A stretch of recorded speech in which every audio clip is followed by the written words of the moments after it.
नमस्कार, AB news में आपका स्वागत है। मैं हूं पूजा वर्मा। शुरुआत करते हैं खबरों की।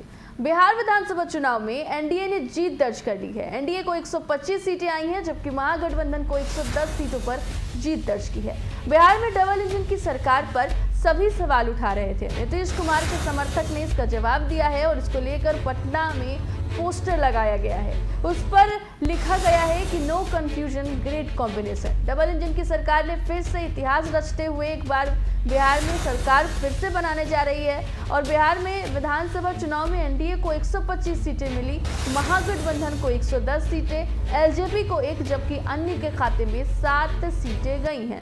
बिहार के चुनाव नतीजों पर गौर करें तो एनडीए में बीजेपी के खाते में सबसे ज्यादा सीटें गई हैं। बिहार के चुनाव में बीजेपी को 74 सीटें मिली हैं, वहीं जनता दल यूनाइटेड को 73 सीटें मिली हैं। इस बार चुनाव में वीआईपी के 4, हमको 4 सीटें मिली हैं। इस बार के बिहार विधानसभा चुनाव में महागठबंधन से बीजेपी को कड़ी टक्कर मिली है।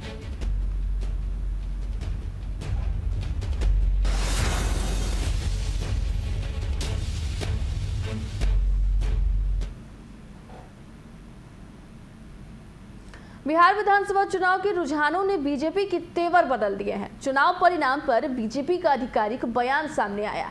पार्टी ने कहा कि नरेंद्र मोदी के कारण बिहार में एनडीए की जीत होने जा रही है। बीजेपी ने एक बार फिर नीतीश का नाम तक नहीं लिया। बीजेपी के प्रदेश अध्यक्ष डॉक्टर संजय जायसवाल कल मीडिया के सामने आए। उन्होंने बिहार विधानसभा चुनाव में एनडीए की जीत होने पर प्रधानमंत्री नरेंद्र मोदी को इसका श्रेय दे दिया और उन्होंने कहा कि इसका पूरा श्रेय नरेंद्र मोदी को जाता है। उनकी योजनाएं गरीबों की झोपड़ी तक पहुंची। बिहार की एनडीए सरकार ने भी अच्छा काम किया। 2 लाइन के बयान के बाद संजय जायसवाल मीडिया के किसी सवाल का जवाब दिए बगैर निकल गए और बीजेपी के प्रदेश अध्यक्ष का बयान पार्टी का आधिकारिक बयान माना जा रहा है। उन्होंने नीतीश कुमार के नाम तक नहीं लिए और जाहिर है कि पार्टी के सुर बदलने लगे हैं। इससे पहले बीजेपी के अनुसूचित जाति मोर्चे के प्रदेश अध्यक्ष अजीत चौधरी ने मांग कर दी थी कि बिहार में बीजेपी का मुख्यमंत्री बनना चाहिए। पार्टी के अंदर नीतीश कुमार को लेकर सवाल उठने शुरू हो गए हैं। बिहार विधानसभा चुनाव में बीजेपी ने जदयू से कम सीटों पर चुनाव लड़ा था। इसके बावजूद बीजेपी ने जदयू की तुलना में काफी ज्यादा सीटों पर बढ़त बनाई है।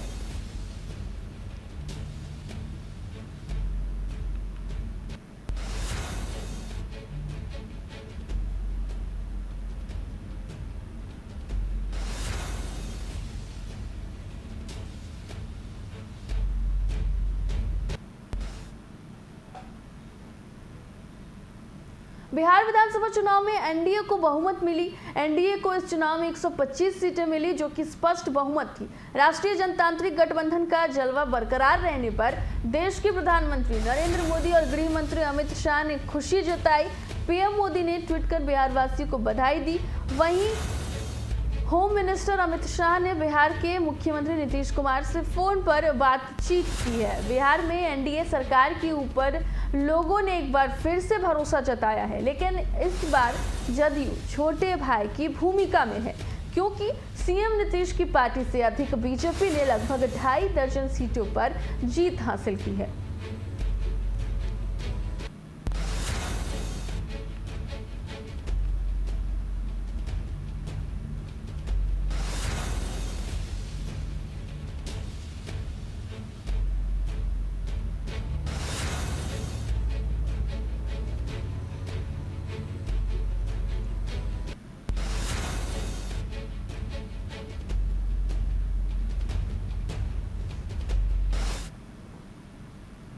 बिहार चुनाव में एनडीए को मिले बहुमत के बाद अब पूरे प्रदेश में पोस्टर और जीत की बधाई देने का सिलसिला शुरू हो चुका है। राजधानी पटना में तो जीत की सुगंध मिलने के साथ ही पोस्टर्स लगाने का काम भी शुरू हो गया और जदयू दफ्तर के बाहर ही तेजस्वी पर तंज कसते हुए कई पोस्टर लगाए गए, जिनमें लिखा था कि बिहार में का बा, जवाब था नीतीश कुमार बा, बूझल बबुआ। पटना में जदयू नेता संजय सिंह ने पटना के चौक चौराहे पर पोस्टर लगवाकर खुशी का इजहार किया है।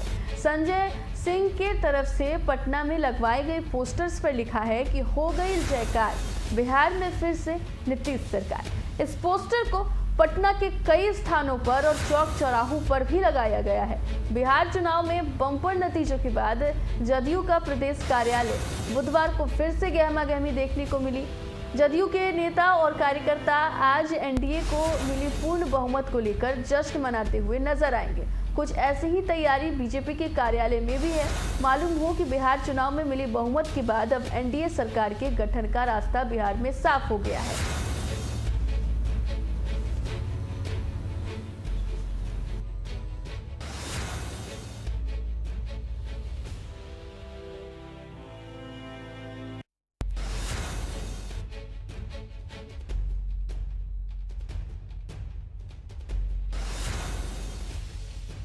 तो बता दें आपको कि एनडीए की जीत के बाद अब जश्न की तैयारियां शुरू हो चुकी है, जिसको लेकर जश्न के पहले जिस तरीके से पटना की सड़कों पर पोस्टर्स लगाया गया है और उसके बाद अब साफ कर दिया गया है कि नीतीश कुमार ही अब यहां पर मुख्यमंत्री बनने वाले हैं और जीत के बाद किस तरीके से जश्न मनाना है, इसको लेके अब बीजेपी कार्यालय में भी गहमा गहमी देखने को मिली है।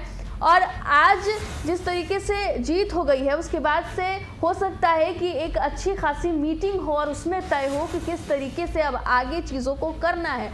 तो तमाम तैयारियां अब धीरे धीरे हो रही हैं, उसमें अब कोई कोताही नहीं बरती जाएगी। और जिस तरीके से कल से ही कार्यकर्ता उत्साहित थे कि किस तरीके से जश्न मनाना है, कल चुनाव के नतीजे जैसे जैसे समय के साथ बीतते गए वैसे वैसे कार्यकर्ता जश्न मनाने के मूड में आते गए। हालांकि पहले ये कहा गया था आला कमान की तरफ से, जब हमने कार्यकर्ताओं से बात करने की कोशिश की तो सबने यही बताया कि अभी आला कमान से उन्हें ऑर्डर आया है कि वो किसी तरीके का जश्न अभी ना मनाए जब तक जो नतीजे हैं वो साफ ना हो जाए। लेकिन कार्यकर्ता काफ़ी उत्साहित थे और सभी कार्यालय के बाहर मौजूद थे और अपने समर्थन देने के लिए जुटान जो कार्यकर्ताओं का था वो देखने को साफ मिल रहा था। तो अब जीत के बाद किस तरीके से कार्यकर्ता, नेता, मंत्री इस जीत का जश्न मनाएंगे ये देखना काफ़ी अहम होगा।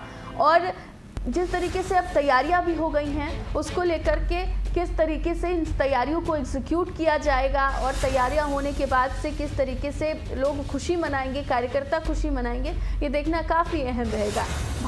बहुमत के साथ एनडीए ने बिहार में फिर से सरकार बना लिया है और 15 साल के बाद फिर से नीतीश कुमार अब 5 सालों के लिए मुख्यमंत्री बन गए हैं बिहार के।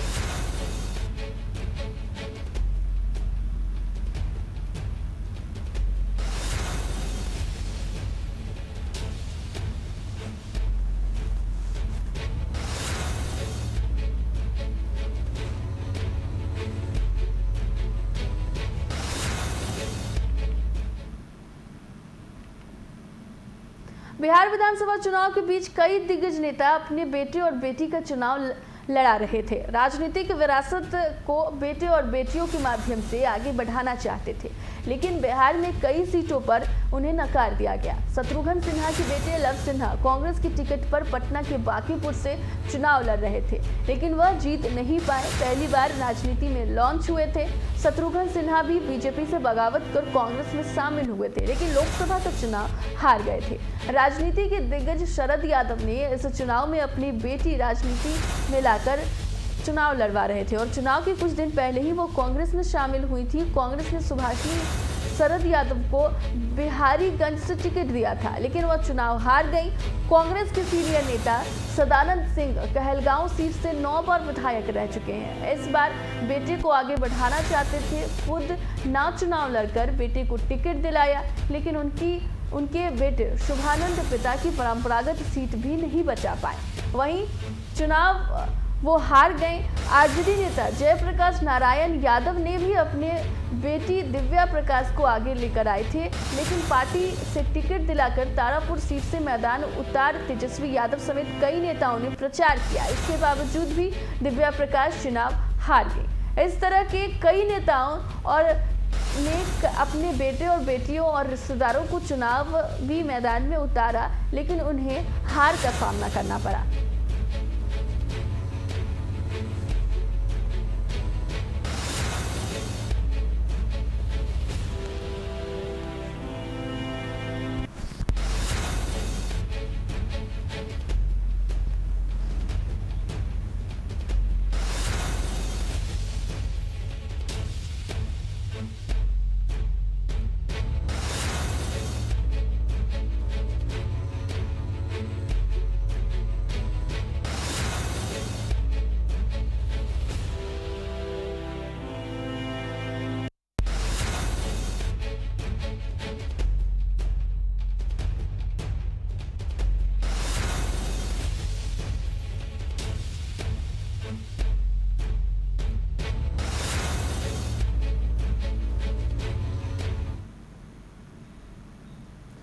बिहार में हुए विधानसभा चुनाव के नतीजे आ गए हैं। मंगलवार की देर रात तक हुई वोटों की गिनती के बाद बिहार में एक बार फिर से एनडीए की सरकार बनने का रास्ता साफ हो गया है। बिहार विधानसभा चुनाव में एनडीए को 125 सीटें, महागठबंधन को 110 सीटें, एलजेपी को 1 जबकि अन्य के खाते में 7 सीटें गई हैं। इस चुनाव में कई दिग्गजों को मुंह की खानी पड़ी है, जिसमें बिहार के कई मंत्री भी शामिल हैं।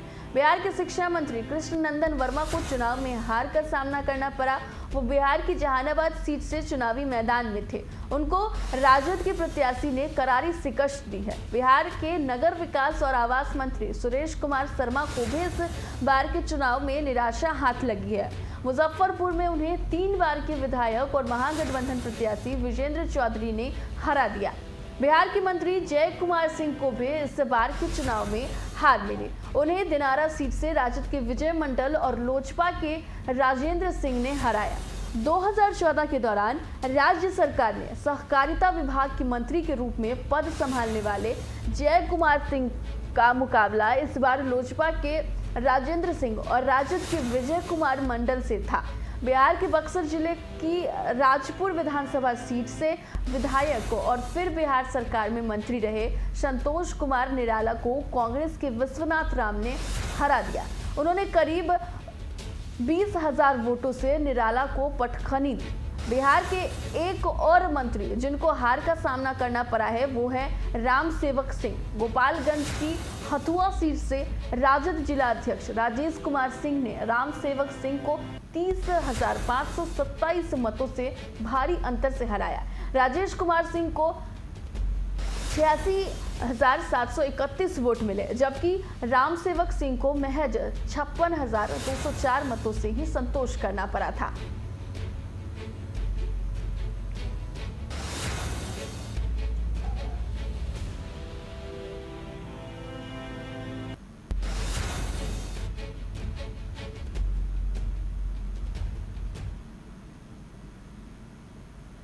फिलहाल वक्त हो चला एक ब्रेक का, बने रहे हमारे साथ।